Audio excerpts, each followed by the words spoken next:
the spiritual discussion program just after 6 p.m. on a Tuesday evening.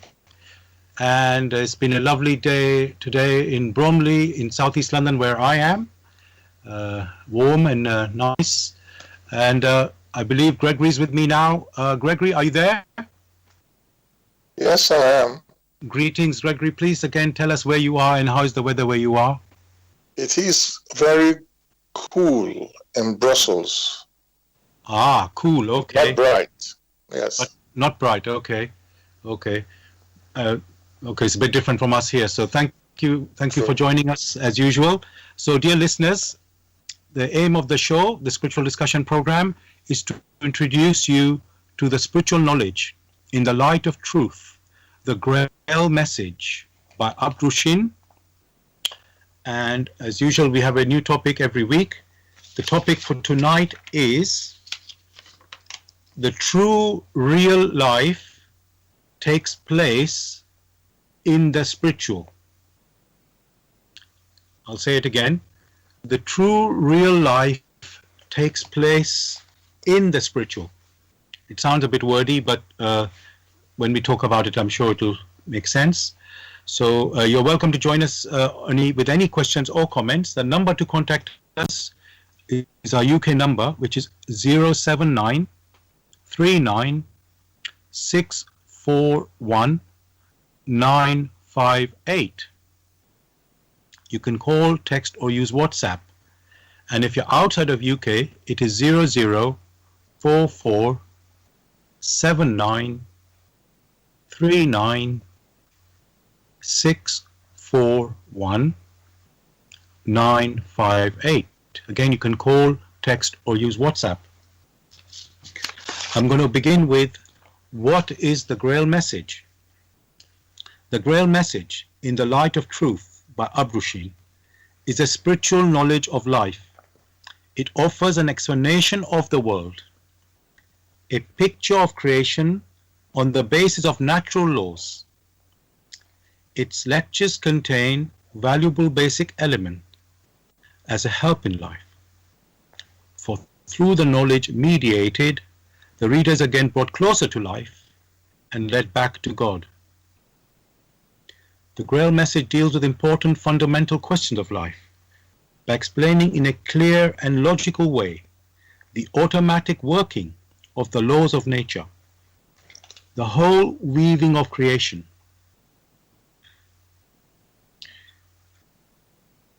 Okay, I'm sorry, I lost my place there.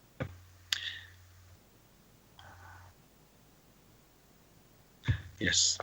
So the whole weaving of creation, allowing every process to be recognized and thereby the purpose of our whole life.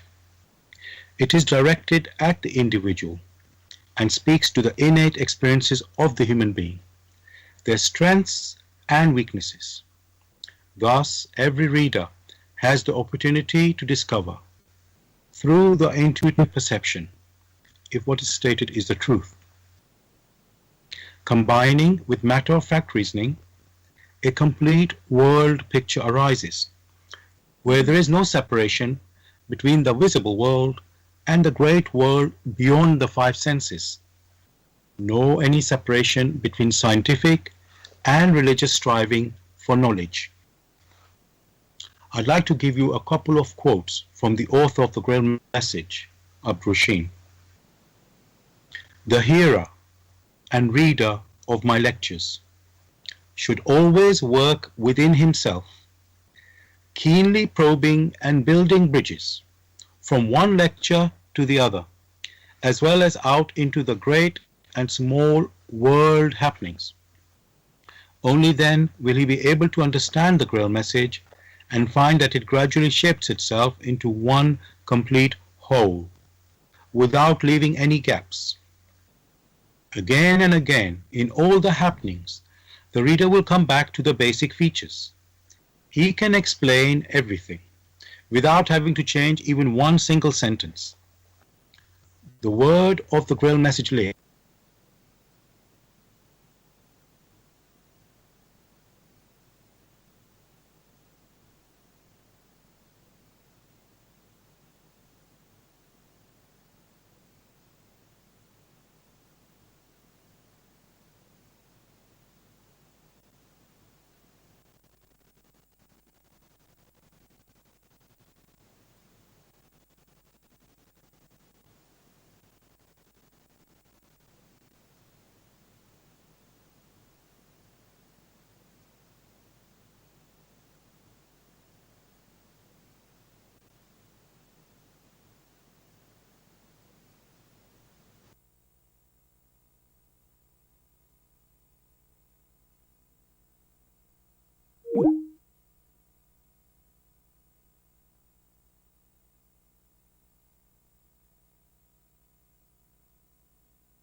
through the true real life takes place in the spiritual. So you're welcome again to join us with any questions or comments. The number to contact us, our UK number, it is 079 39 641 958. You can call, text, or use WhatsApp. And if you're outside of UK, it is 0044 79 39 641 958. Again, you can call, text, or use WhatsApp. So, Gregory, I like to go through the title word by word, and even looking up the dictionary meaning of the words to sort of give us a start on how to look at the topic. And there's many words here, so I'm just going to repeat the title again. It is the true, real life that takes place in the spiritual. I guess the word true and real, really, we can look at that first. So I have looked up real. Okay, I'm just going to double check something before I go there. 1 second. Yes. Okay, so this is what I looked up. What is reality? So I looked up reality in the dictionary. It's a state of things that actually exist, as opposed to an idealist. And so it's the state of actual having existence or substance. That's the meaning of reality. I did look up real as well, but they're not very different in the meaning. So so let's look at that, Gregory. Reality. I'm just going to give the definition again in the dictionary. State of things that actually exist, as opposed to an idealist or something that is idealistic. And then or another is part of that meaning is state of having existence or substance. So, Gregory, what do you say about that? It's reality. Is that, and I'm just using that word as equivalent to real, something being real. So,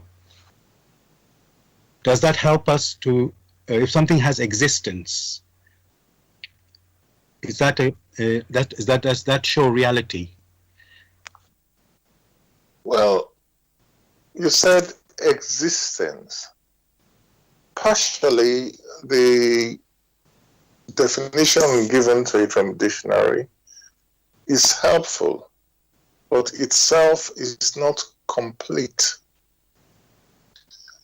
For something to be real, for a thing to be real, it itself must exist. However, that existence must be well defined in the realm,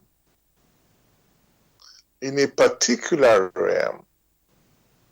So something may exist in one realm and yet does not exist in another. Many in the past used to think about the unicorn. Of course the unicorn exists, but it might have been extinct from the earth. So if we say the unicorn exists, it could also exist in our thoughts, in our intellectual thoughts, or in our spiritual perception.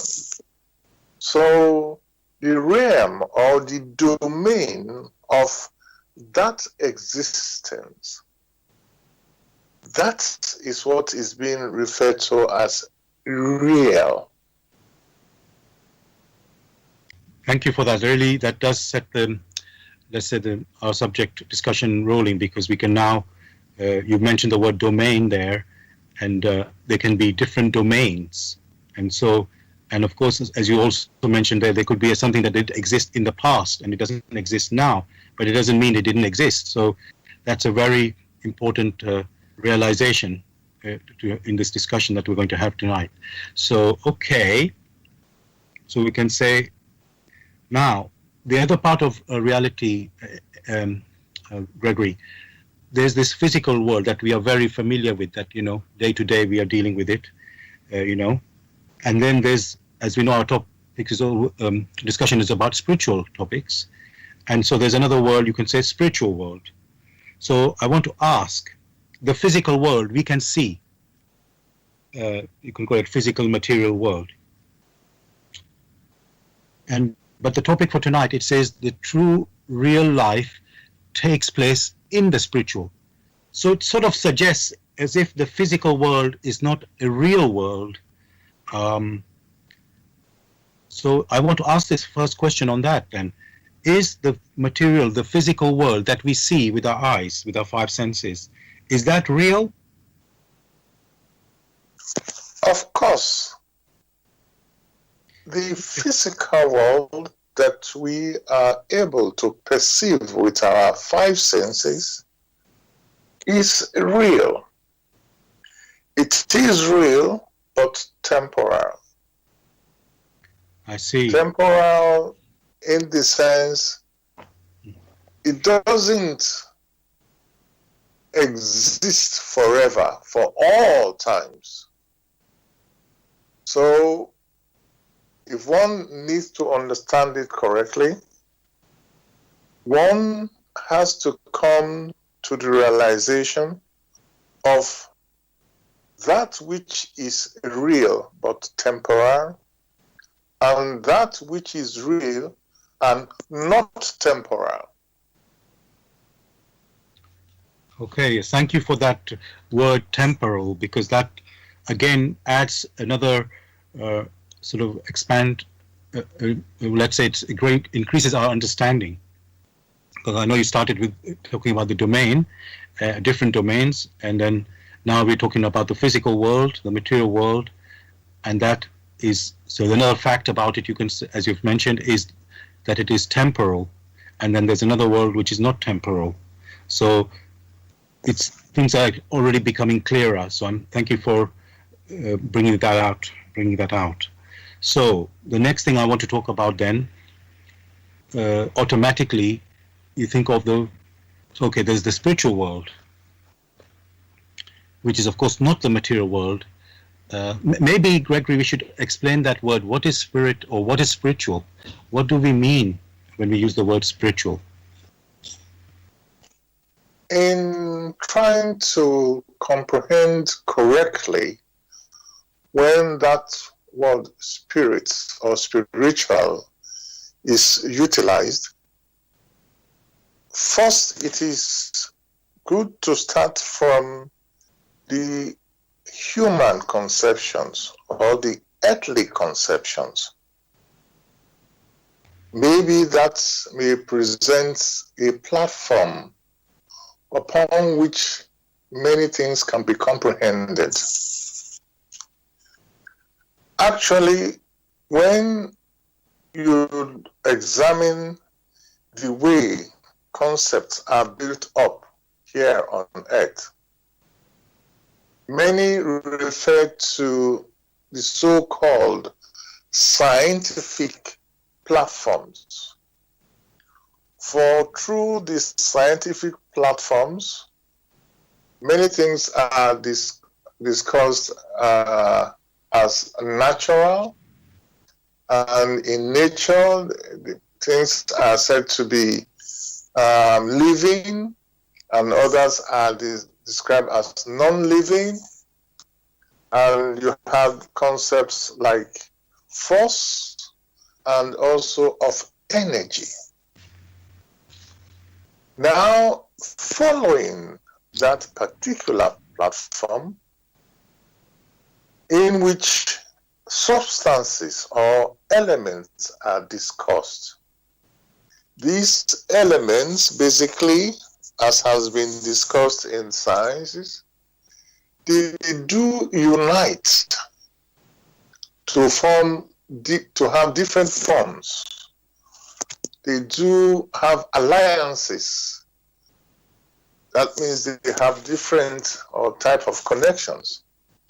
All this, from a scientific point of view, are easily comprehensible.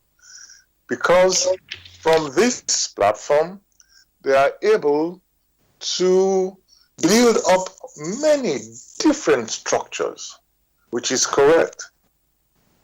At the same time, because intellectually they have investigated so many things, they now came to the realization that energy, which is the basis of all the formation which they are referring to, that energy cannot be created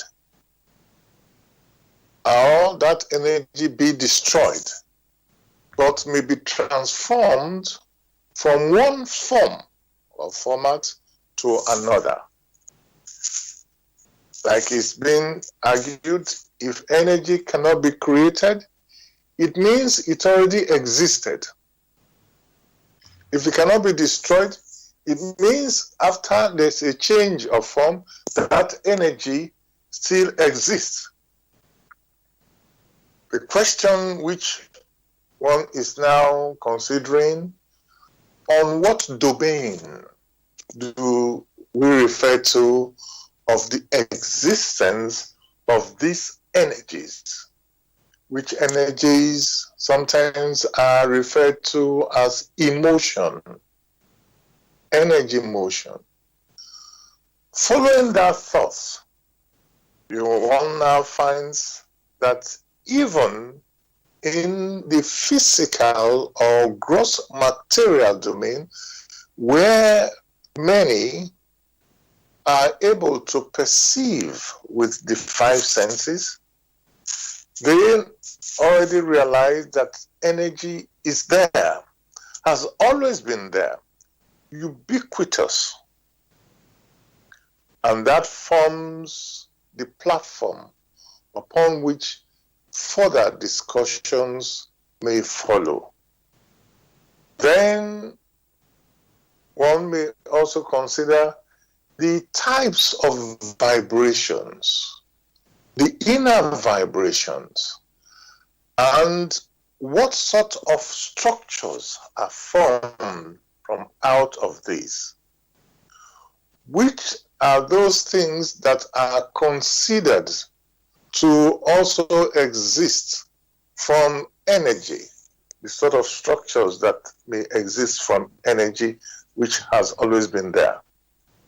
This is so broad that different categories may be mentioned.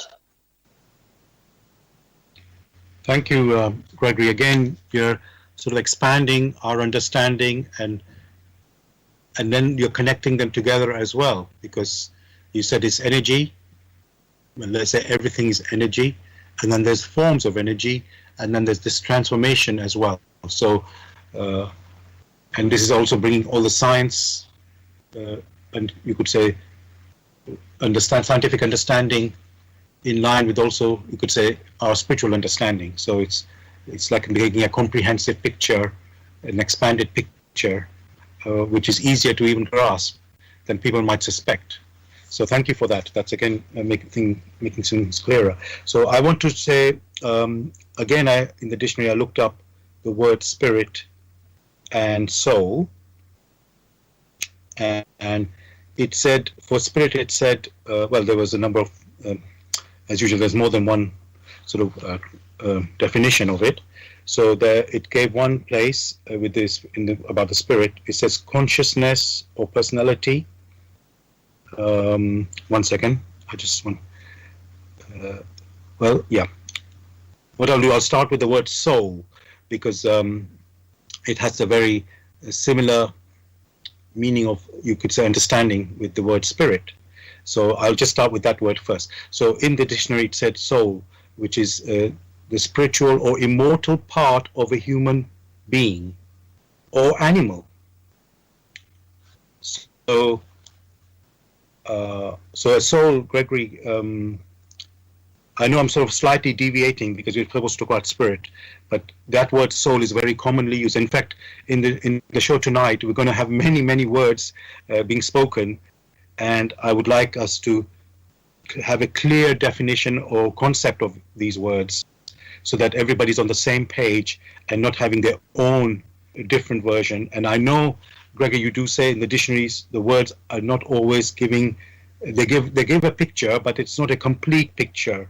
And however, it does help us since we are speaking the language that people speak. We have to use those words, and then we can always add or subtract as necessary to give that concept clarity. So going back again to the word soul, and I just, in a way, what I'm asking here is to just first to confirm that definition is, let's say, correct, or it needs something adding to it or subtracting from it. So the word soul, again, in the dictionary, it says the spiritual or immaterial part of a human body that animates it, oh, sorry. I'm sorry, I'm not reading this absolutely correct. So the soul, the meaning of soul, the spiritual or immaterial part of a human body, immortal part of human being, or animal. So is that a good enough definition there?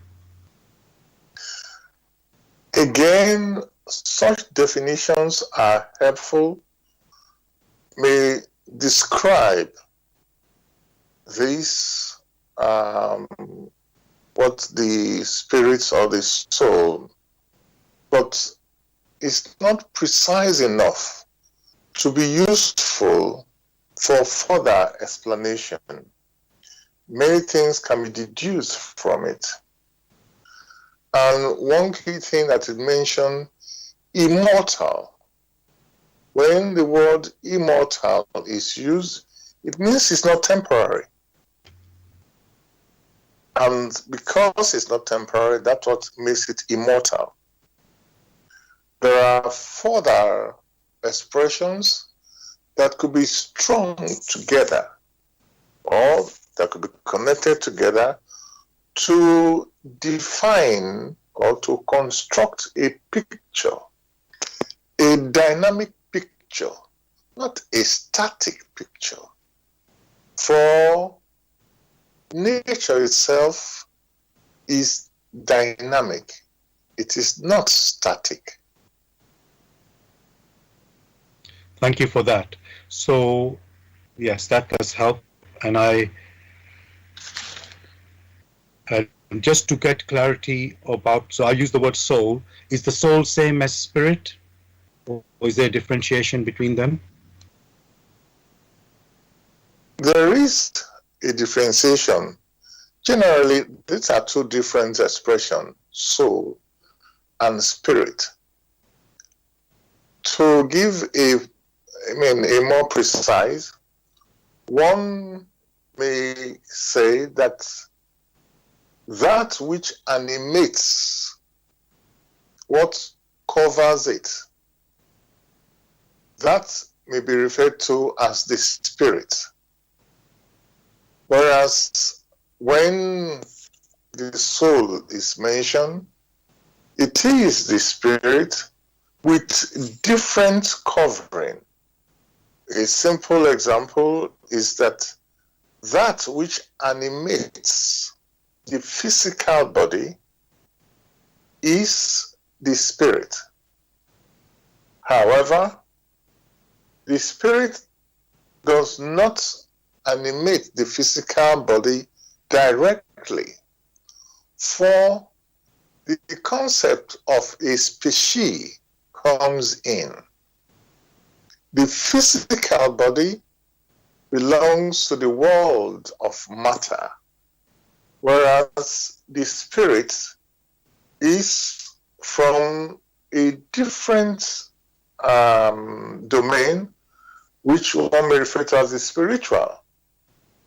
Therefore, for the spirit to be able to animate that which is material, it needs different covering until it comes to the nearest covering to that of the material. In that state,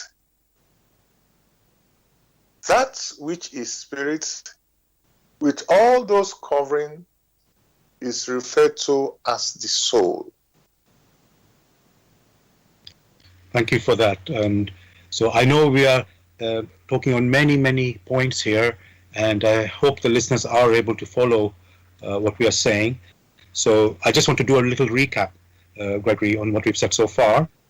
So we started with you could say the physical material world. You could call it a domain. And but that's not the only, and that we call it temporal domain.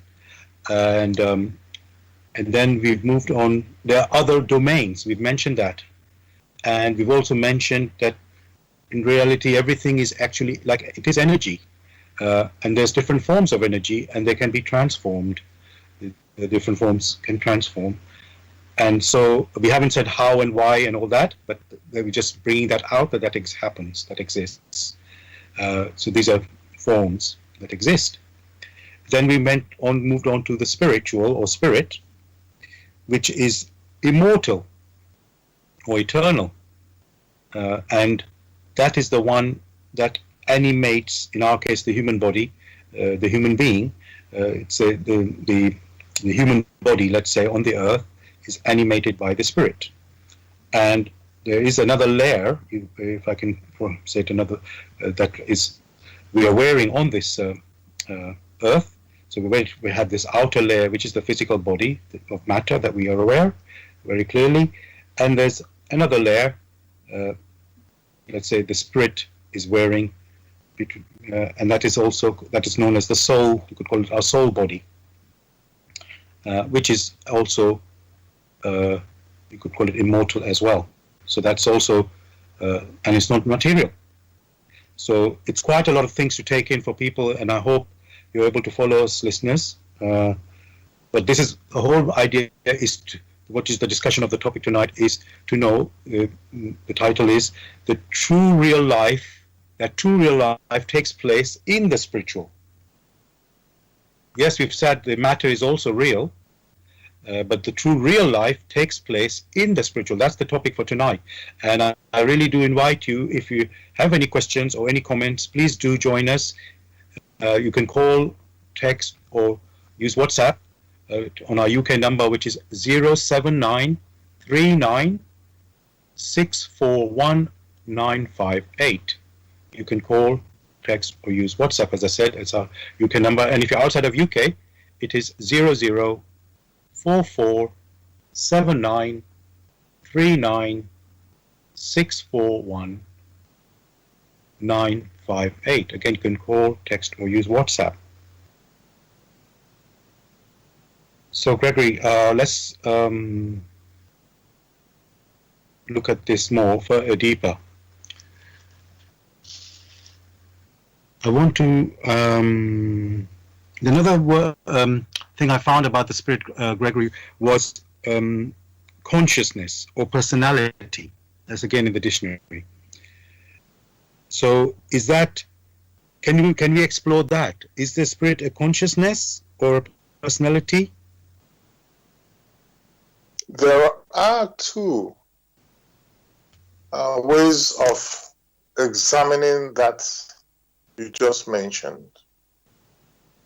For in our discussions, we mentioned that which is of spirit. One may now split that general expression as you go deeper into conscious spirituality and unconscious spirituality. That is, on one hand, spirituality that is aware, and spirituality that is not aware. That spirituality which is of awareness, which has the inner capacity or capability of becoming aware, that is what generally is referring to as conscious. Whereas, on the other hand, one may refer to that as unconscious. It should be very clear that many of the things which are seen here in nature, in our sight, we're able to perceive, have their models in that which is higher. They must already have existed there. Soil is soil. Soil is available here on earth. Soil is also available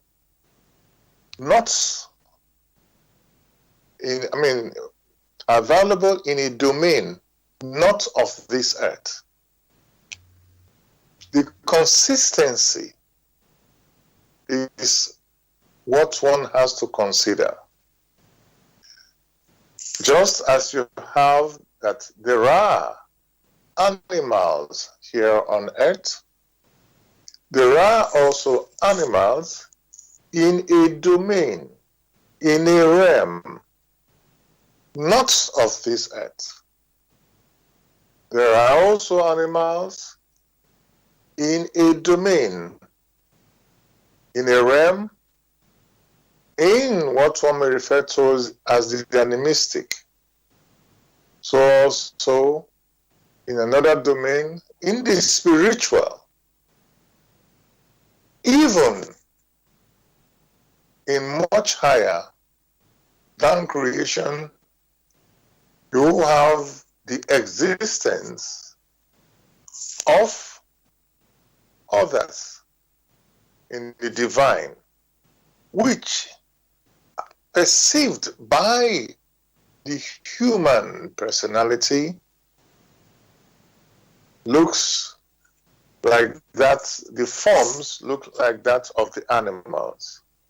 But these are knowing animals. Thank you, Gregory, for that. You really have, let's say, again, we seem to be expanding as every question that I'm asking, the knowledge is, or at least the picture that we have gets expands and expands. So suddenly you realize, when we have this title tonight about true real life, you realize it's obviously not purely on the earth that we have life, but it exists in other domains or realms which we may not be very familiar with. So it really is good to be aware of that. And so, okay, so let's continue on that then.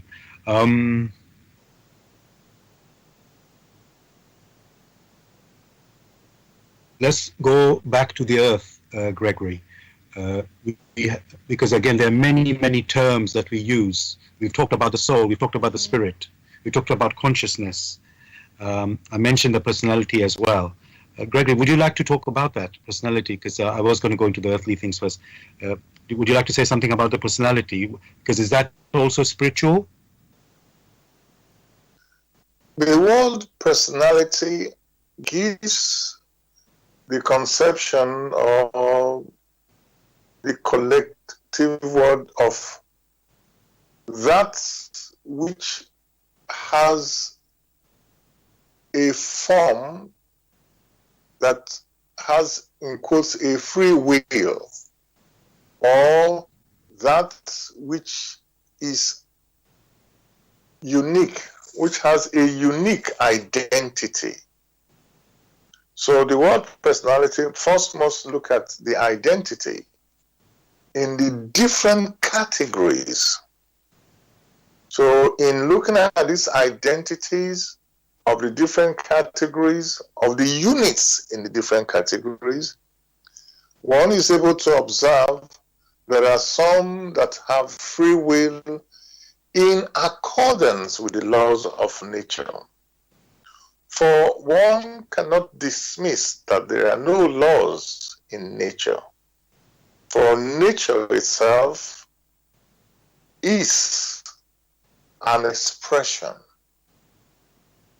the laws which ensure that there are continuous activities in nature, which activities one may refer to as the various different motions.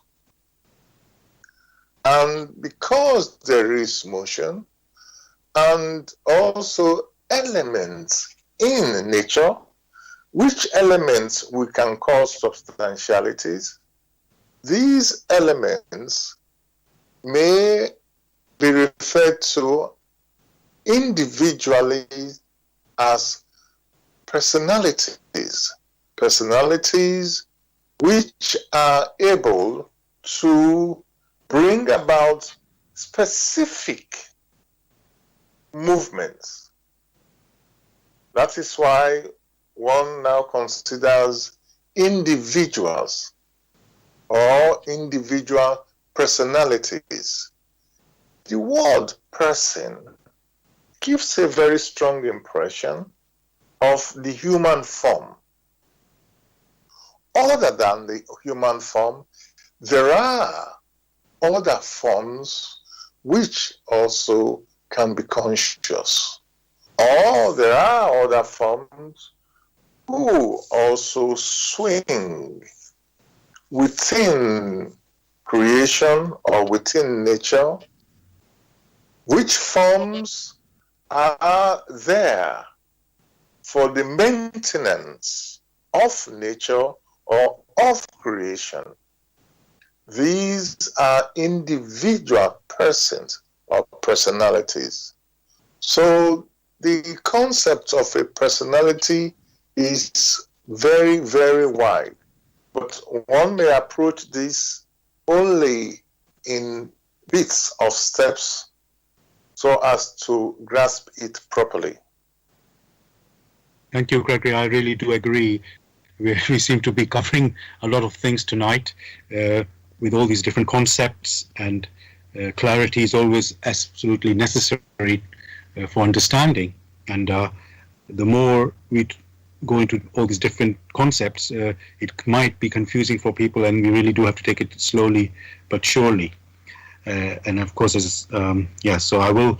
I mean, whilst you were answering that question, something came into my head about, which you've mentioned a few times now, about nature.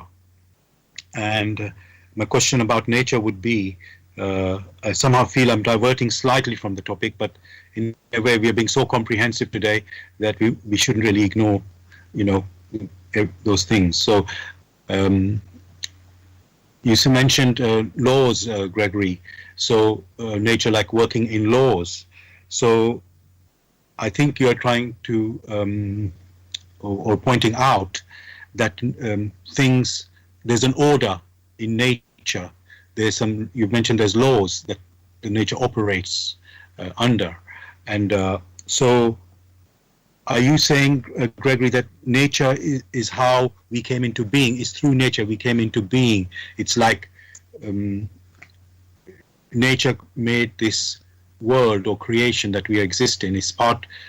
That is, let's say, the forms that we exist in, the different forms that we exist, that exists rather, the physical body. We also mentioned spirit, we mentioned soul, we mentioned animals. Is nature you could say I don't want to call it creator, but is it somehow part of the process of being, for us, how we came into being? Just as it's accepted that energy is there, one may also have a collective concept of nature. In such a concept, as we mentioned in nature, there also exists constituents of nature. It means that nature is not empty. For we ourselves, the stones and all the constituents, all these belong to nature. therefore must be understood and classified accordingly. In these constituents of nature, we are able to go back and say, how do these constituents interact with one another? The constituents of nature may be called the elements of nature. These elements unite. They unite from the basics, so-called atoms, to hydrogen, to different formats. So the hydrogen you'll find on Earth is the same hydrogen you will find in the sun. It is the same structure, no different. So you find all these things. These constituents of nature may also be called substances in nature. A more precise way of defining it, one referred to as substances. Hence, if you now make a noun out of it, you have substantiality. This substantiality is only a result of the radiation of the power that maintains nature, or more precisely maintains creation. It should be borne in mind that these substances or these elements, they do not just sort of unite in an arbitrary manner or link themselves in an arbitrary manner. It is well ordered. And because it is well ordered, the rules that apply to this ordering in nature apply to the smallest constituent in nature, and also the biggest combinations that you can have in nature. Because that is the case, and these rules themselves do not change. That is why we now refer to them as the laws of nature, because these rules do not change. And these rules have always been there, dealing with energy, dealing with the condensation of energy. This rule is only a personification, or this, of the will of the maker of nature. And therefore, order, that order which that person has put into nature or into creation, is the will. And it is that will that maintains creation. It is that will that maintains, nature, and gives it a purpose. Thank you so much, Gregory. You really have, again, expanded again our understanding and sort of brought in another, if I can use the word angle in quotes, another angle to what we are looking at. So thank you for that. I've now got a question from a listener, which is related to our show last week, because in a way our show is following on from the topic of last week. The topic we had last week, listeners, was a very, very long title. The short title was Your Will Can Poison or Uplift This World. Your will can poison or uplift this world. Or the longer version of it was Your wishes, thinking, and volition can poison or uplift this world. And you just mentioned the Creator's will, Gregory. There, I know we didn't go into that last week, but it just, those words again, they're aligning with what we are talking with today. So the question that the listener has sent in, it says, last week you spoke of different worlds, and can you reconcile that with the domains you are now talking about? So last week we spoke about different worlds, and now can you reconcile with the word we're using this week, which is domains? Of course, one can. Then we spoke of the worlds. At the beginning, one uses the expressions which many are familiar with, and therefore one used the word worlds or realms. One can also substitute those words with domain. By domain, one is referring to a place in which a set or a certain species, due to their vibration, exist. So one may refer to the domain of matter. Above that, one can also refer to the domain of the animistic, the domain of the spiritual, the divine domain. Thank you so much, Gregory. I mean, everything's linked together. So, in a sense, just because we use a different word, it doesn't mean it's something different in concept. It's actually the same thing, just another word for the same concept. So thank you for clarifying that. Now, I'm going to move towards the earthly, which we are more familiar with. And now, Gregory, on this earth, we use the word mind.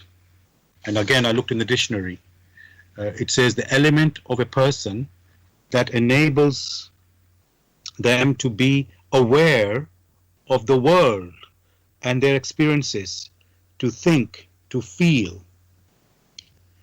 There are two definitions on it. So I'll just repeat the first one again.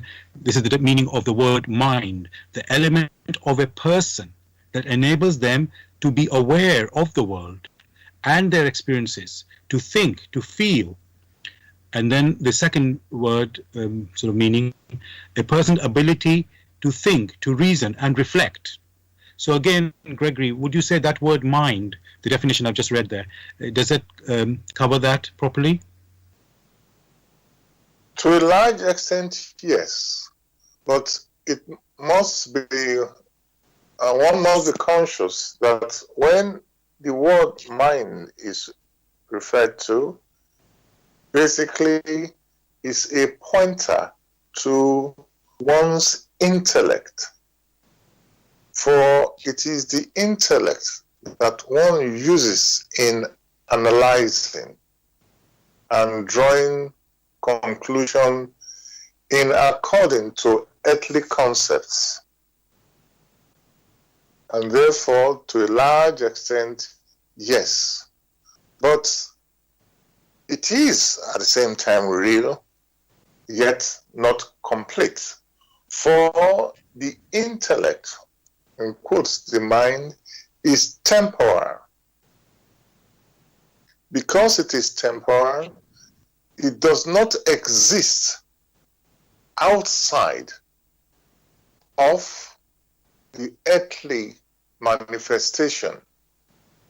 For when that which uses the physical body withdraws from it, one may not refer to that as the mind. That is the spirit. However, when the spirit intends to experience here on earth, it needs the tool. Which tool is that of the gross material physical body, in which the five senses form the tools of perception, and it is also out of the physical body that the intellect came into existence. The intellect is only meant for earthly conception, and it is temporal. Thank you again, Gregory, for that answer. And listeners, I hope you are following us. We are covering a lot of conceptions tonight, and we are doing our best to give you a clear understanding of it. And we are talking, the topic is, just to remind you, I know we're going to say it later on, but just remind you what we're talking about. The true real life takes place in the spiritual. And if I just want to a little bit recap about what is real, basically everything we have said is real. Material world, the spiritual world, the animistic world, the divine, every world we've talked about, or domain, as we've talked about. These are all real worlds, and yet they're all of a different, Gregory, you didn't mention the word species. If I can say, they are all different species, or even forms, we can say, and or forms of, and you even use the word vibration. So they. One may also use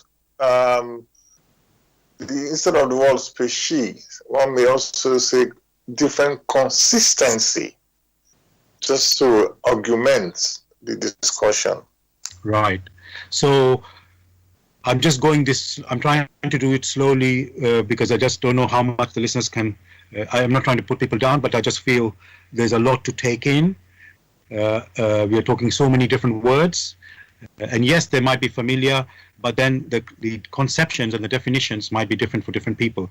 And I want to lay that ground, because we haven't really quite. We've just set it. All we've done is setting out the different concepts, and we want to bring them together to actually, take on this topic, which is the true real life takes place in the spiritual, which may sound very weird for some people, that, oh, hang on a second, I'm living on this earth. Is that not real?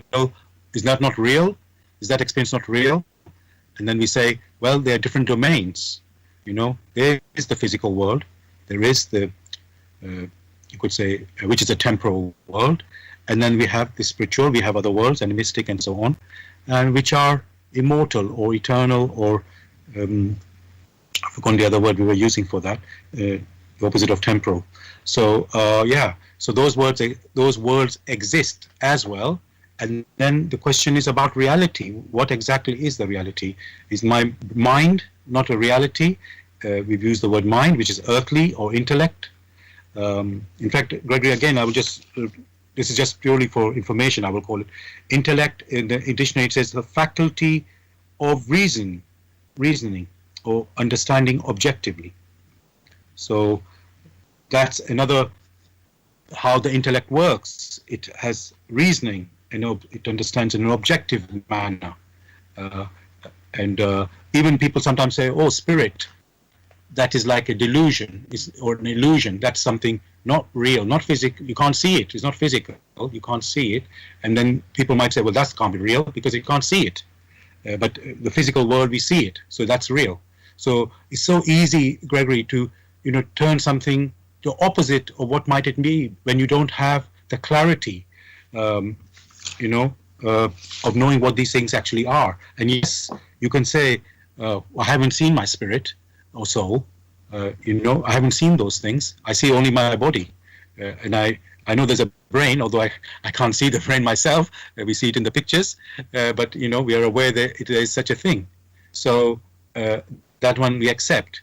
And then Gregory also mentioned many times about energy, which scientists all accept, although we don't see it as such, or we see one form of it, the physical form, but we don't see the other form, and yet we accept it. And it's just another form. So I guess the best way to put it, these are different forms, and you have to be, again, Greg, you mentioned that before, there are different domains, and in that particular domain you see that consistency of that same domain. And if it says spirit, let's say the physical world, we see the physical body with physical eyes, and touch it and so on. And then we have the spiritual world where you see things with, let's say, your spiritual eyes. Okay. I'm just going to remind listeners, dear listeners, you're listening to Bless Radio. It's the Tuesday evening spiritual discussion program. The aim of the show is to introduce you to the spiritual knowledge in the light of truth, the Grail message by Abrushin. And if you're interested in getting a copy of the Grail message or want some more information, you can go to this website, which is www.grailmessage.com. I'm going to spell that, www.grail, Grail, message, MESSAGE.com. And the topic we're discussing tonight is the true, real life takes place in the spiritual. The true, real life takes place in the spiritual.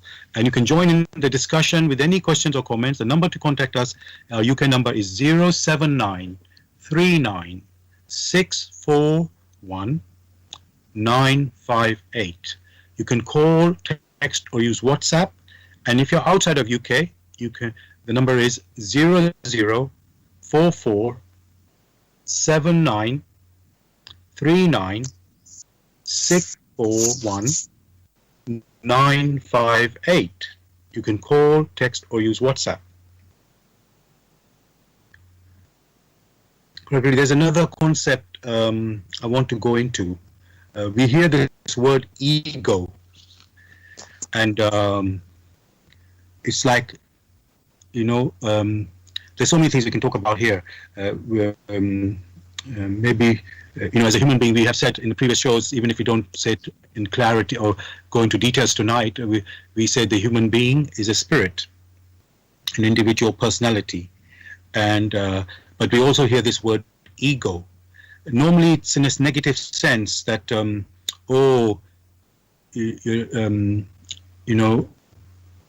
somebody thinks they're great in something. When I say great, it's a little bit greater than that real greatness, you could say, or the perception.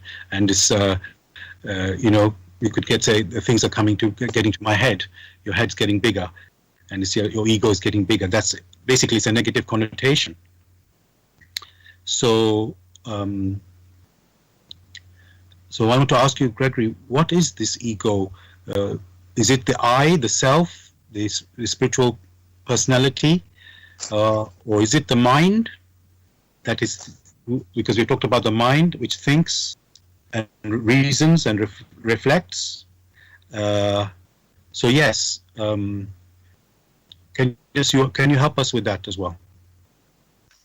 You mentioned that someone thinks, which already gives the strongest impression that it is the intellect which does the thinking. For the spirit will not do the thinking, quotes, as is mentioned. The spirit must realize, again the word real, where it stands. It cannot assume to itself what it does not yet have. Therefore, it will not be the spirit that thinks that he or she is so great when it knows or it senses that there is a longing to acquire that understanding, that knowledge, which it yet lacks. However, when ego is mentioned, the conceptions that come in is that mixture of intellectual workings and also sudden workings, which are expressions from the spirit or impressions that have been produced by the spirit. This is a mixture which is put in the same pot and assumed as the ego. The correct conception of the ego, strictly speaking, is of spirit. For it is the spirit which animates. It is the spirit which is real. It is the spirit which exists and uses all that is available to it, the senses, to do the experiencing. All others are just helpers to pass the strong impressions outside or to sort of absorb the impressions from the outside inside. So it is the spirit that is referred to as the real ego. So you find in this form of discussions, many talk of the real ego, that which really exists, which is striving to become conscious, or best said, to become self-conscious. Again, this is referring to the self. That is what does the animation of every other. And if this spirit is not too indolent, it is able to experience effectively, use the experiences it has gathered for self-development. Self-development in the sense that it is able to realize how it should behave. It's able to develop those virtues which have been implanted, or put it bluntly, those talents which have been implanted into it, which must come to fruition.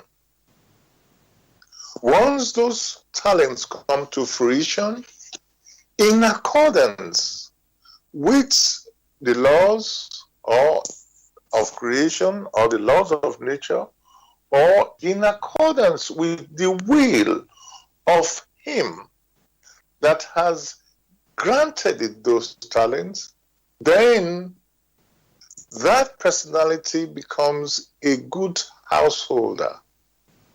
Otherwise, it is a bad householder. So whenever the word ego is mentioned, strictly speaking, it is the spirit that is referred to in that particular language. Thank you for that, Gregory. Yes, yet again we are, expanding, the word, well, bringing in new concepts. So not necessarily new necessarily. The words are not new, but just going into the details of those words, the conceptions, and the meaning of those words. So thank you for that. And I want to bring it all together, so that our title really starts to make sense of what we're here talking about. But before I do that, I do remember you saying earlier on about there being an unconscious spiritual, the spiritual world. There's part there which is unconscious, and there's part which is conscious. And it started make me thinking that, okay, sometimes I am thinking unconsciously. The body, it works, most of the part, the heart and blood and everything. I'm not thinking about the blood to go around the body. It is going there by itself, let's say on an unconscious, it's working, let's say, in my unconscious. I mean, something must be moving it there. Part of my body must be driving it around, but I don't think about that. It just happens in an unconscious level. And then there's things we do consciously, like, I want to do a particular job, or you want to, or anything really that we want to do, really. We are making a decision, a choice, consciously, most of the time I would say is consciously, why we pick something that let's say we enjoy something, and we take it up, and so on. So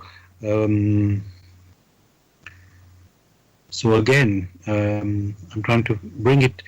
First, I'm thinking this is a question about the topic, or should I just explore it by itself? So, Gregory, so we do have, just to confirm, there is, let's say, an unconscious aspect of us, Gregory, and also a conscious aspect. Is that correct?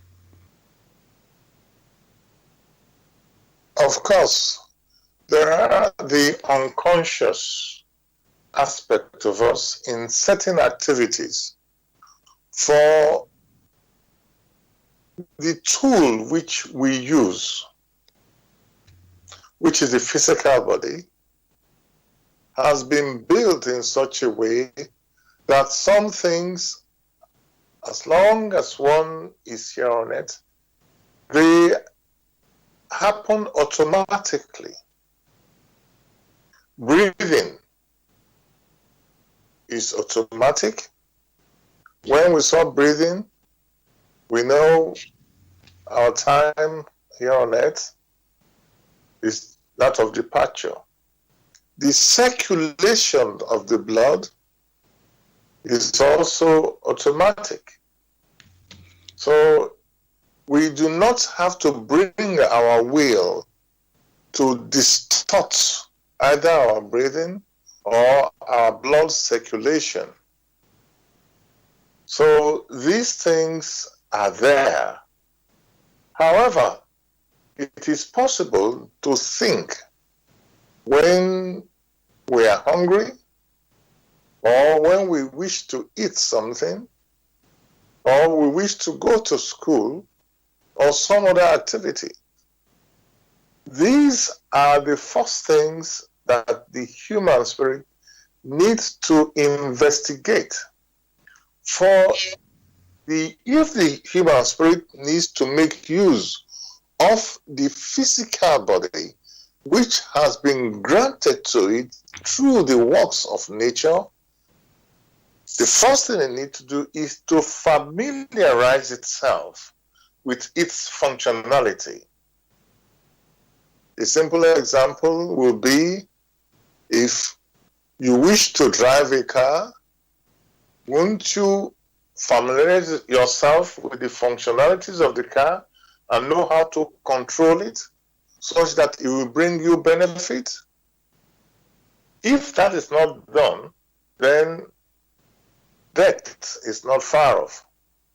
So those things which, in quotes, are done unconsciously are the familiarization of ourselves with the physical body, which physical body has come into existence, being built in an epoch over evolution, over time. And now we have the current form of our physical body, in which some things happen automatically without us having to think about it. At the same time, our thoughts can also oppose the smooth flow of these things. Thank you, Gregory. I've just received a question from a listener. I'm going to just read that. Some of our government and church leaders are, I must admit I've never heard this word before, braggadocious. That's the word that's been used. Some of our government and church leaders are braggadocious. Is this an expression of their high spiritual status and ego? And he's got a second question after that. How does a mature spirit express itself? So I think if the word braggadocious means bragging, I think that's what it means. So some of our government and church leaders are, let's say, bragging. And is this an expression of their high spiritual status and ego? That's the question number one.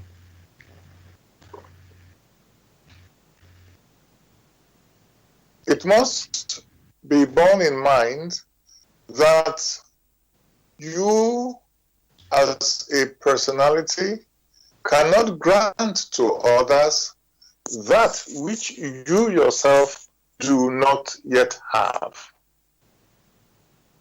And therefore, the maturity that is necessary to lead the different personalities in a nation, if that maturity is not there, you cannot exhibit it.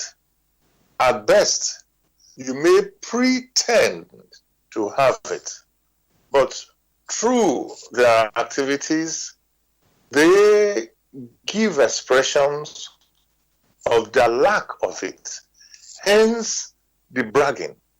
For the leadership of a country must, in all phases, take upon itself this responsibility, the responsibility of the welfare of many who look up to that personality.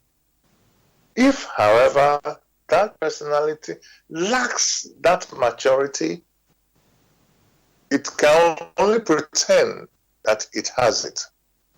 Therefore, you find many bragging about things which they lack.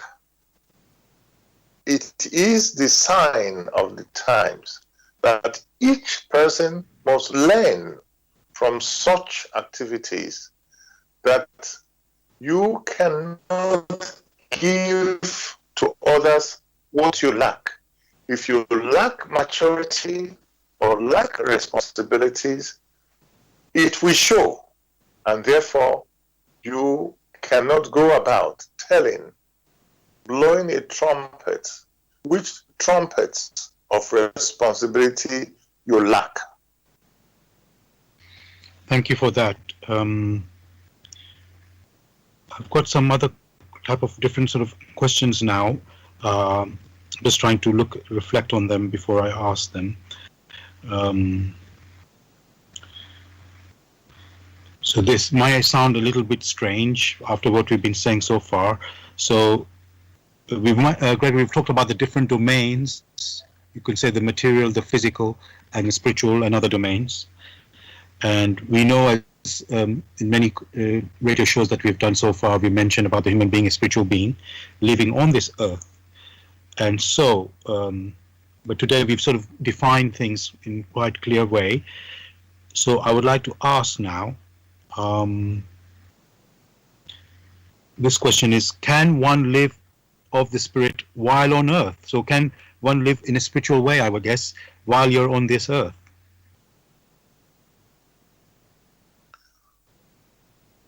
The human personality is on earth to experience what the earthly is able to provide. And therefore, it must live in the present. It must observe the sort of vibrations that exist here on earth in the physical sense. For the earth is more like a meeting point through which many of different maturity live.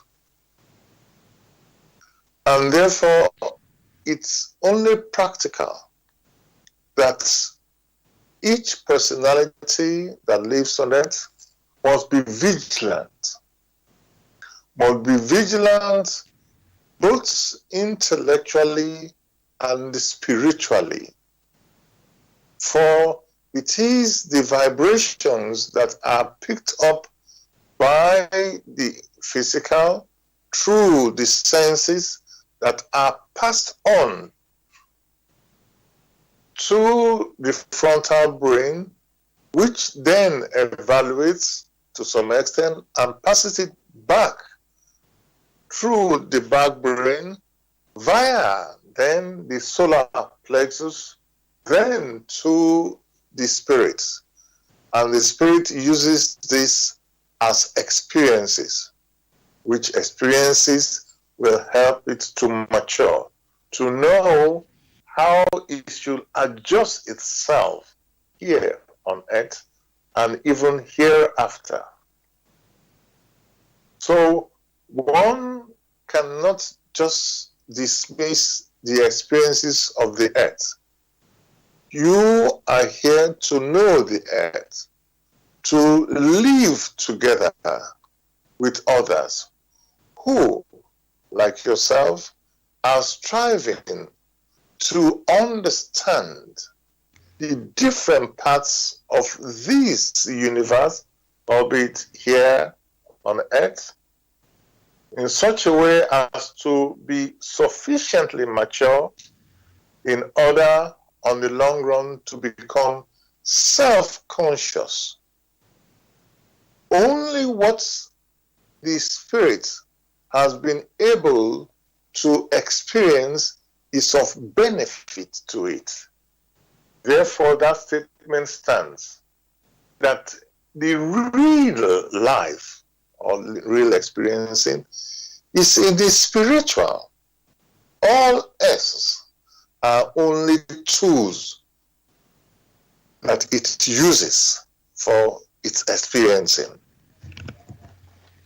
Thank you, Gregory. What you've done there is show the connection between the spirit and the physical, body of the human being, or let's say the working of the human being on this earth through this spirit. And you even showed the linkage of how things, let's say, going from the physical, go into the spiritual through the brain, the front brain, back brain, and down the spine, up from the solar plexus up into the spirit, which people may not realize. The spirit is connected to our body.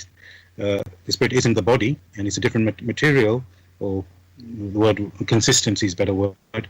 But it is all connected. That is the key thing. And also, so there's and they all work together. You can go forwards, like say, from the spirit to the body, and then also, so they have experiencing that way from the spirit down to the body, and then from body back to the spirit. So they work in union like that. And also, it also shows there's no separation. There's so many concepts here. I'm always trying to take a breath before I say it, so that people can actually, take it in.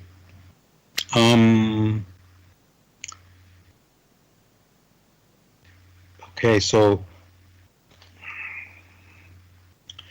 this is another question, Gregory. What happens if one neglects a person neglects his spiritual essence?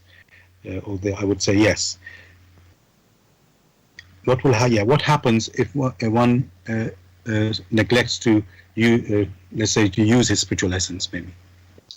Well, the question is what happens, like you mentioned, when one is not spiritual.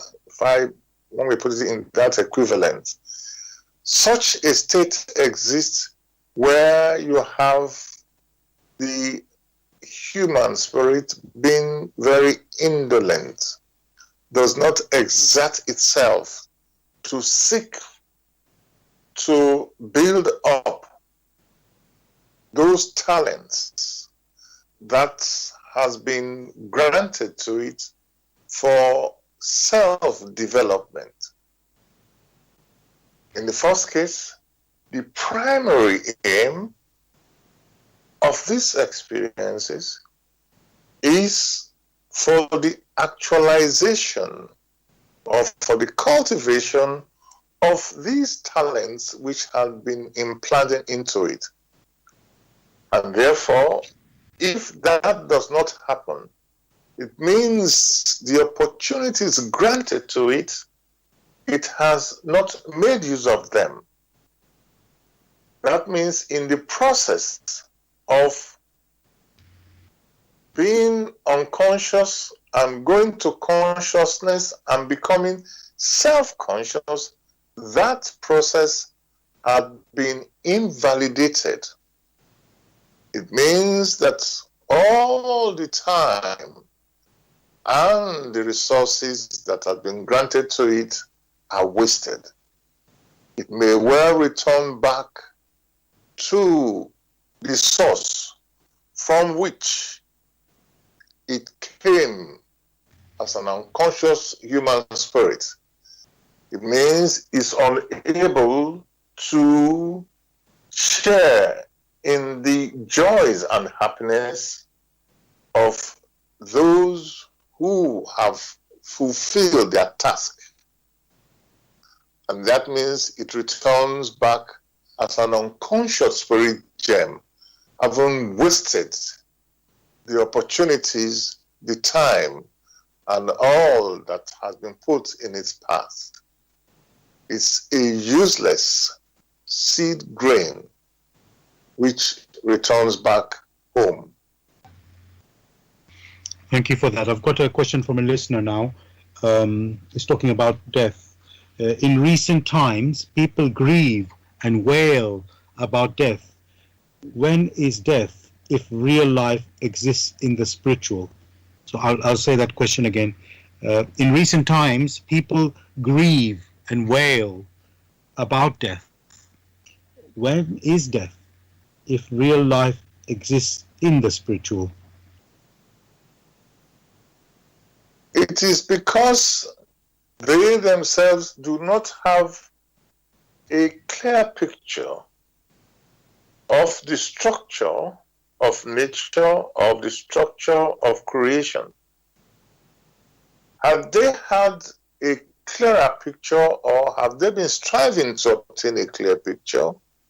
Then they themselves will come to the realization that they were born into this earth, and what we see is only the physical body, and that which moves it is of spirit, and that it is the spirit that has come here to experience.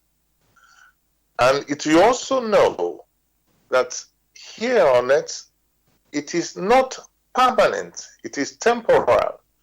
And when that physical body has been used and has been to some extent worn out or incapable of continuing, things will then fall apart.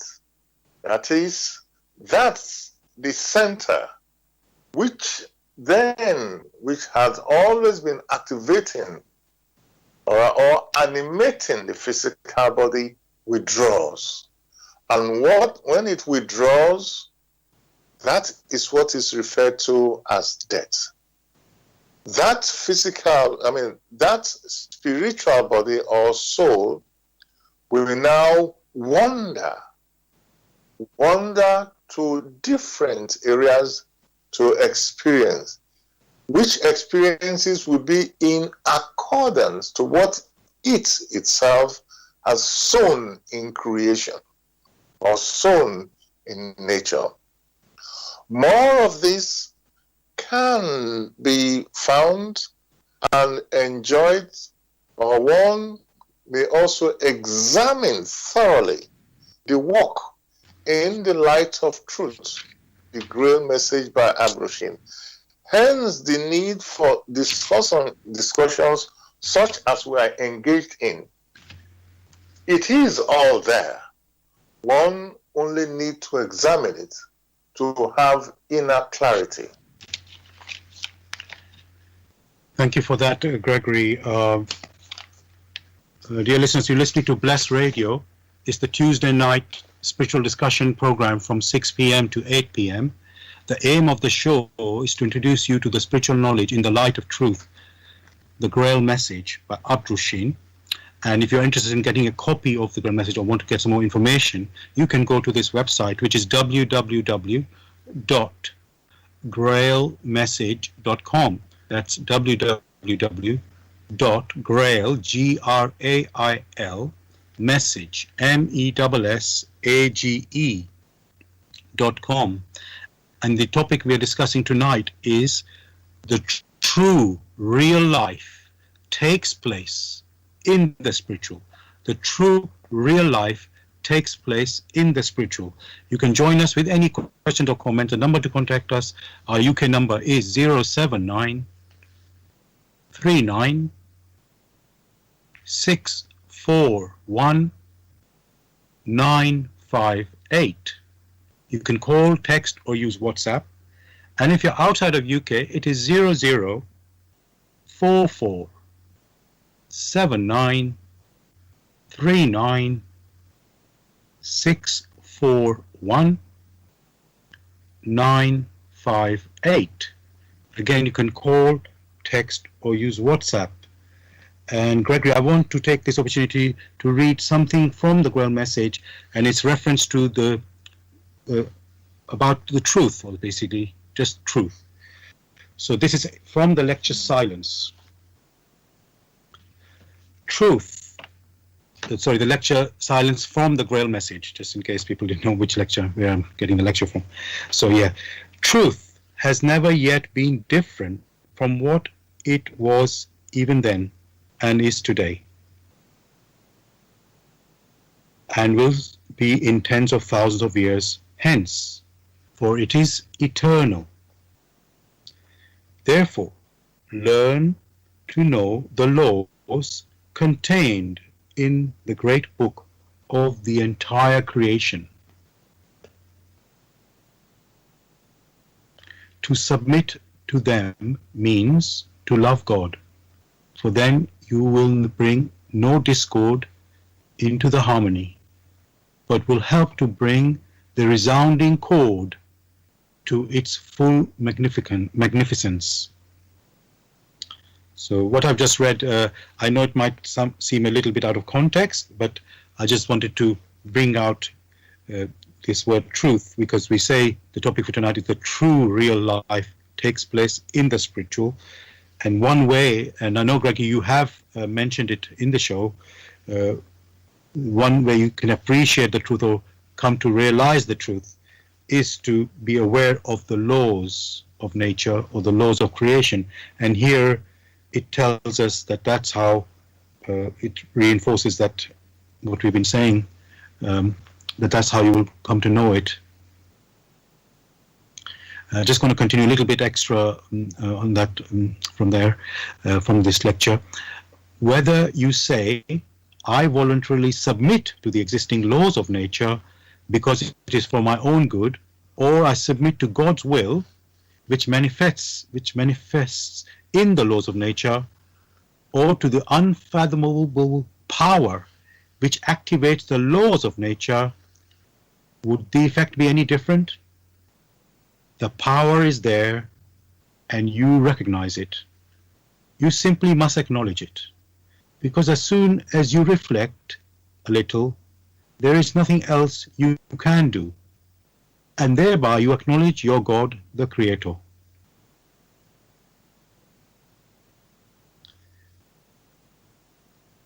I think I'm just going to continue. There's so much I can read on, but I think I will carry on a little bit longer.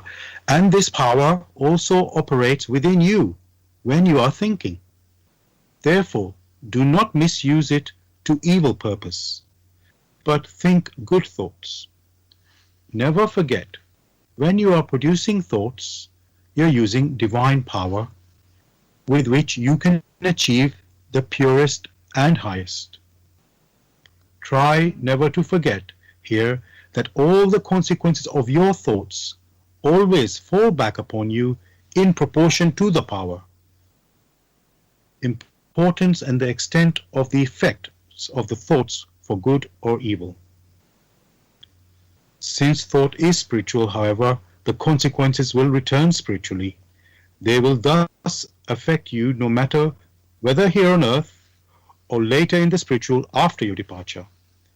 Being spiritual, they are by no means bound to the material either. Thus it follows that the disintegration of the body does not prevent the consequences from taking effect. The requital in reaction will surely come, sooner or later, here or hereafter, with all certainty.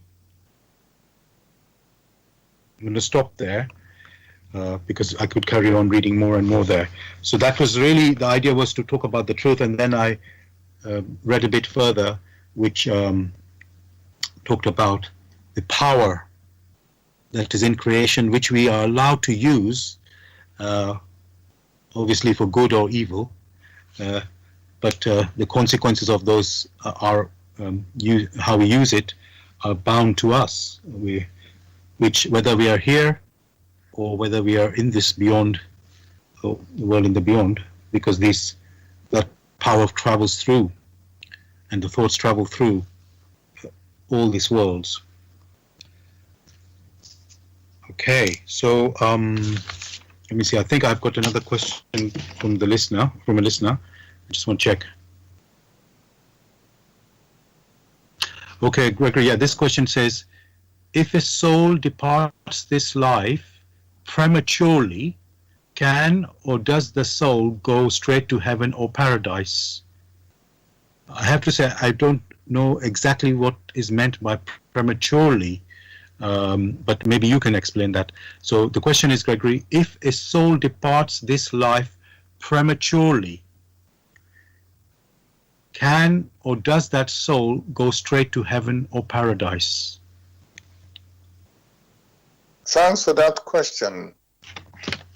The laws of creation through which that soul came into existence, and also through which that soul used in an incarnation such that it can manifest here on earth physically. It is these same laws which also pave the path through which it must traverse, through which it must experience, as it, the human soul, has woven for itself. So that is the path that it must follow. If the paths are such that it is matured enough to enter paradise, that is, it has become self-conscious, of course, it will go back to paradise. If that is not the case, then in accordance with what it has woven for itself, that means how it has applied his own free will, then he will have to wander along those threads that it has woven in its path. Where it has to be, it's all dependent upon it. Thank you for that. I've got a question now, which is different, let's say, different from what we've been talking so far. You know, people have dreams, Gregory, and people might be wondering, and that dreams happen when we're sleeping. So is that a real experience? Yeah, is that a real experience? Because you're talking about true life takes place in the spiritual, and here we are sleeping, and we have dreams when we are sleeping. Not always, but in any case, we do have dreams. And so, is that a real experience, Gregory, or is it some illusion? Dreams are not illusions. Dreams are real, just like thoughts. Or do we dismiss thoughts because we cannot hold them in our hands? Before you commence on an activity, you think about it. Does it mean that should be dismissed and called an illusion? Dreams basically are a result of the activities, sometimes of the brain. The activities of the brain is real, so one cannot say it's an illusion.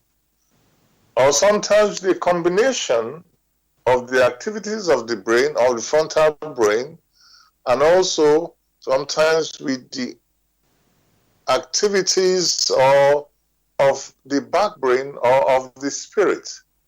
Sometimes you have a mixture in such a way that things seem to be confusing. The activities of the spirit impresses through the solar plexus on the back brain. Such impressions appear as pictures. The activities and these pictures are then passed on to the frontal brain. It is the frontal brain that adds sound, voice, all sorts of things to it. But if you have the situation where the frontal brain has been busy with all sorts of things, maybe thinking all different thoughts, then you have a potpourri, a mixture of all sorts of things. And that's why it seems very confusing. But these activities are real. They're not delusion. They are real because they exist. They exist in a domain, or a domain which we cannot access with our physical hands, similar to thought forms. Of course, thought forms exist because we think. So we cannot dismiss it and say it's unreal. What is unreal is man's attitude to these happenings. Thank you for that, Gregory. I've got a couple of questions from two listeners now, and sort of different from what you just answered about the dream, because we did go on it. So I don't want to say the word tangent, we just covered another aspect as we are doing tonight, many things we are covering tonight. So let me go to this question. Are we able to mature to spiritual consciousness in one earth life? And again, it seems to be always a double question, so I'm just going to say the whole thing. So start from the beginning. Are we able to mature to spiritual consciousness in one earth life? And then the next part of it, how can I know when I'm spiritually matured? So just look at the first one first, Gregory. How are we able to mature to spiritual consciousness in one earth life? In many occasions, it is not possible to mature in one earth life. For the maturity of the spirit is different to that of the maturity of the physical body. For that which is of the spirit is so much varied and requires so much spiritual efforts to come to that particular maturity. Consider very carefully that the human spirit has always existed and had to experience continuously, comes into the earth, experience. The physical body, which is temporal, can only bear so much. So it comes again to experience and in such a way matures. So one earth life basically doesn't seem possible to ensure that it is spiritually matured.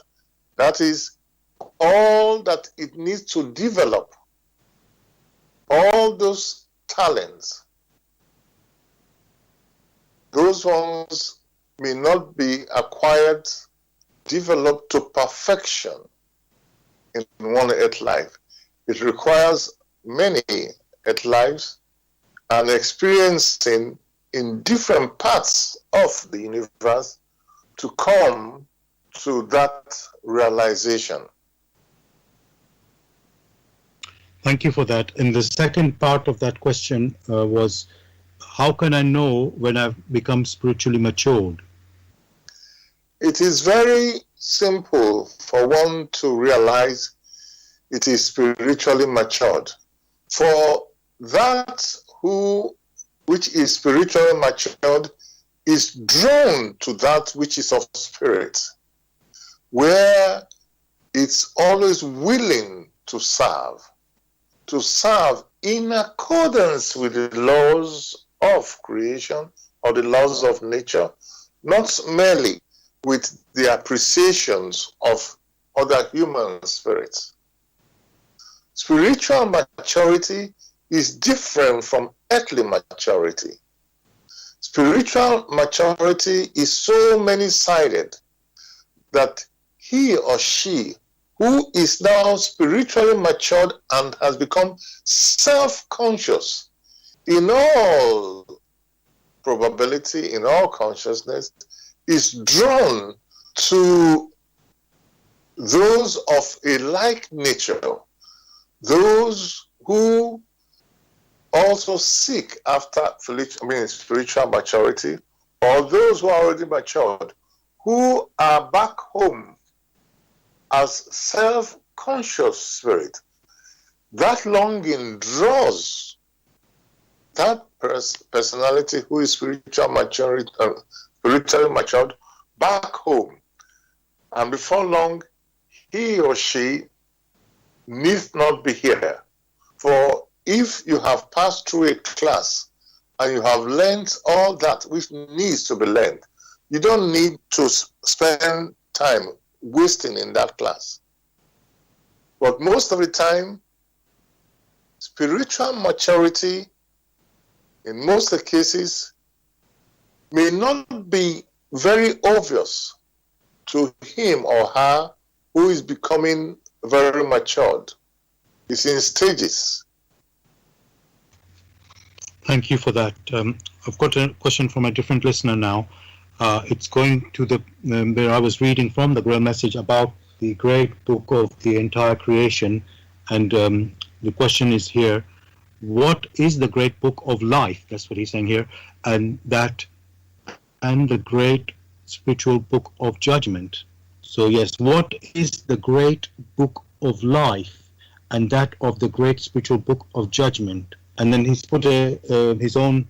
Are we our own book of life and judgment? So that's his own answer he's given. So what is the great book of life and that of the great spiritual book of judgment? And then his answer is, are we our own book of life and judgment? You mentioned the great book of life.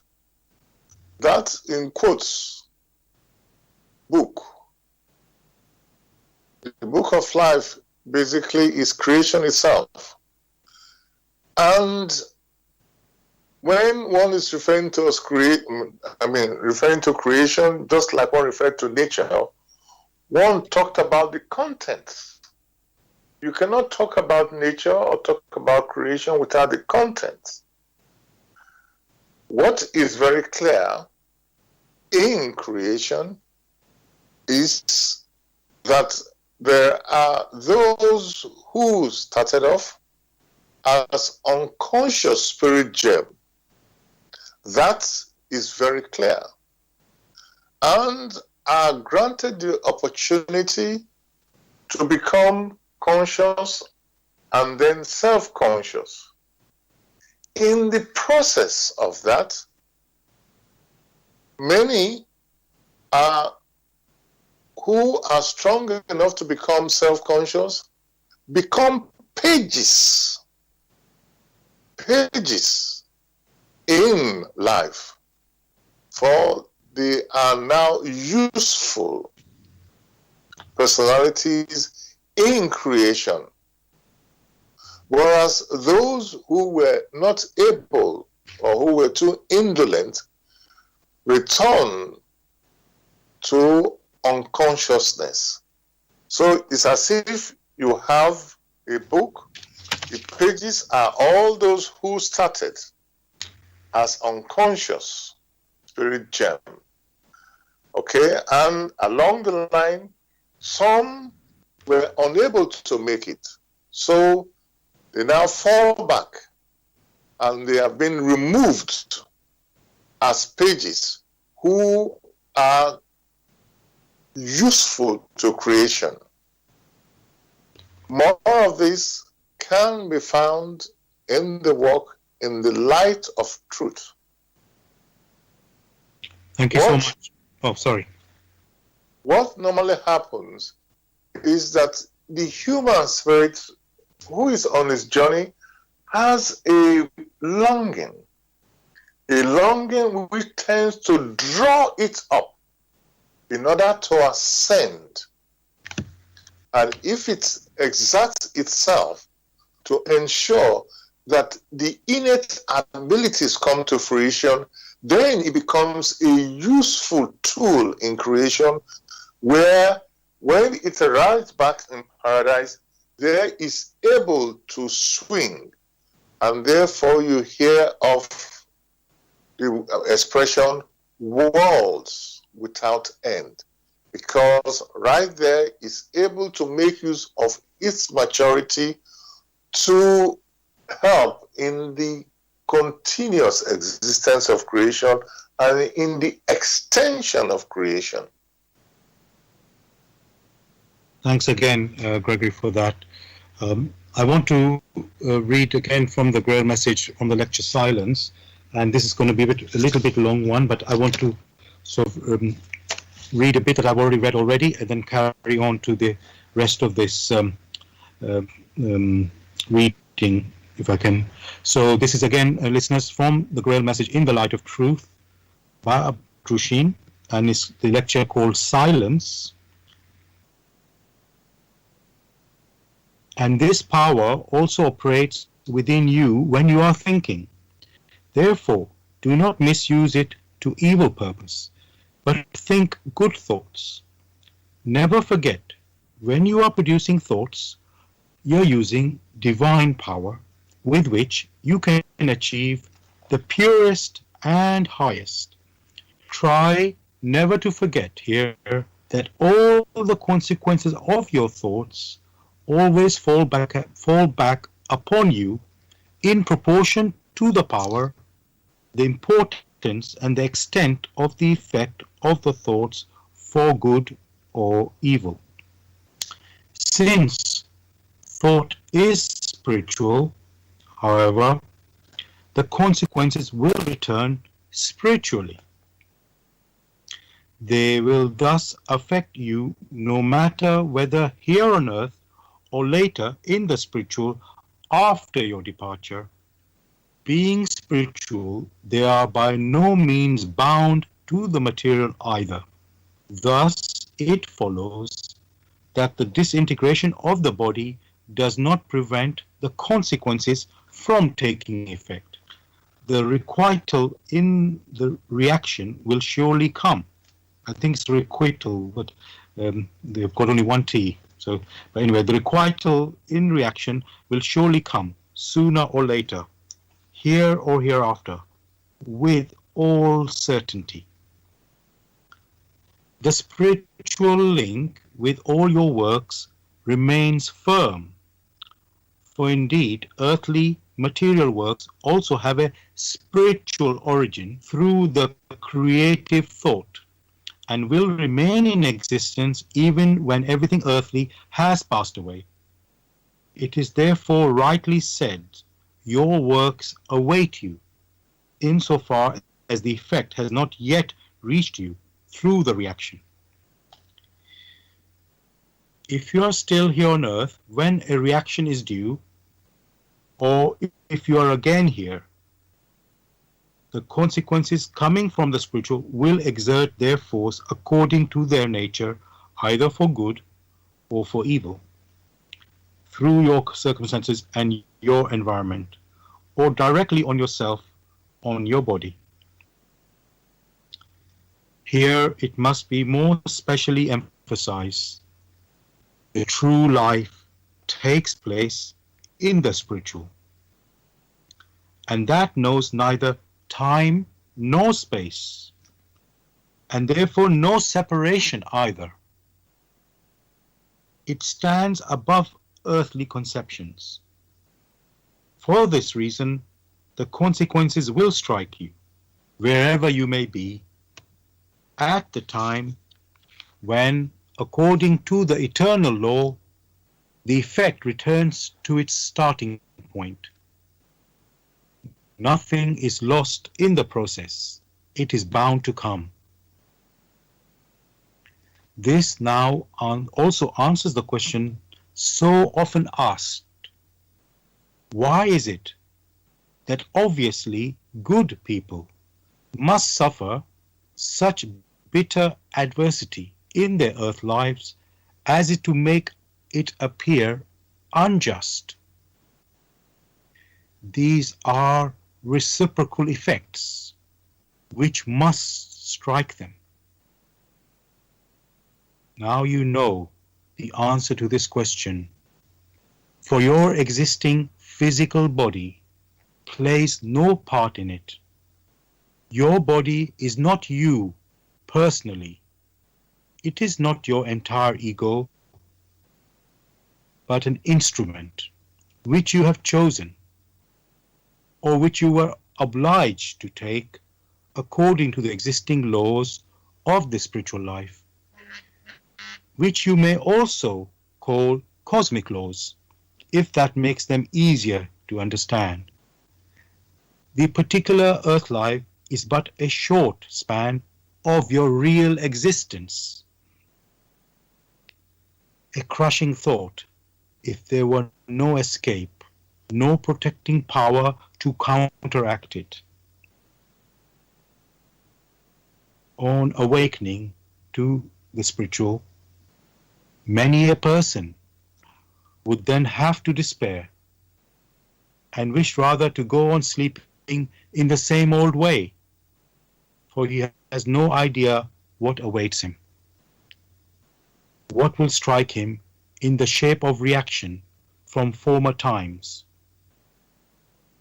or as people say, what he has to make good. But take comfort in the wise provision of the great creation. As you awaken, a path is also shown to you through the power of good volition, to which I have already called special attention, and which mitigates or entirely pushes aside the dangers of the karma that is taking effect. This too the Father Spirit has given into your hands.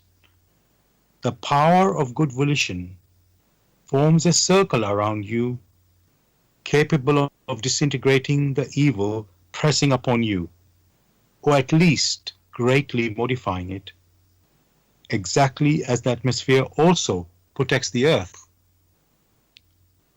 But the power of good volition, this strong protection, is fostered and nourished by the power of silence. Therefore, I once more urgently exhort you, seekers, keep the hearth of your thoughts pure, and then above all, exercise the great power of silence if you wish to ascend. The Father has already endowed you with the strength for everything. You have only to use it. So, dear listeners, I've just read, you could say, the last section of the lecture in the Grail message, In the Light of Truth. The lecture is called Silence.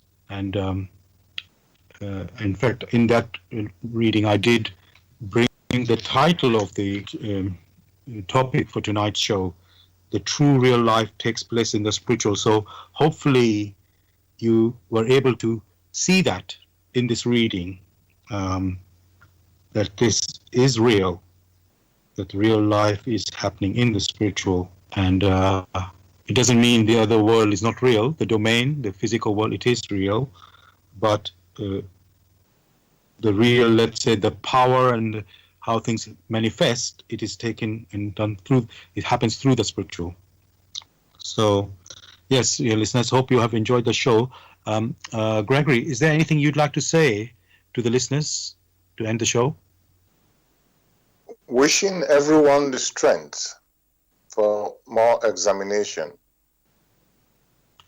Thank you. And dear listeners, just again to let you know and to remind you, you can get a copy of the Grail message or if you want more information, you can go to this website, which is www.grailmessage.com. I'll spell that. www.grail, Grail, message, MESSAGE.com.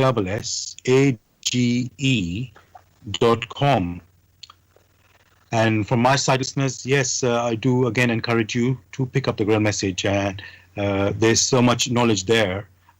We can, as Gregory has said many times, give you only tokens in little bits and pieces. But the real thing is, everything is really there. That's the real, it's a true knowledge. It's in the Grail message, and you can appreciate by yourself, not have to take our word for that. This, what we are saying is, you could say, our own views, but you can examine by yourself to check, to see that it is real or not. So yes, thank you again, listeners, for being with us tonight. I hope you enjoyed the show. We'll be back again next week, Tuesday, 6 p.m. to 8 p.m. UK time, with another topic, which we'll discover then. And I wish you all a great week. God bless. Take care, everybody. Bye.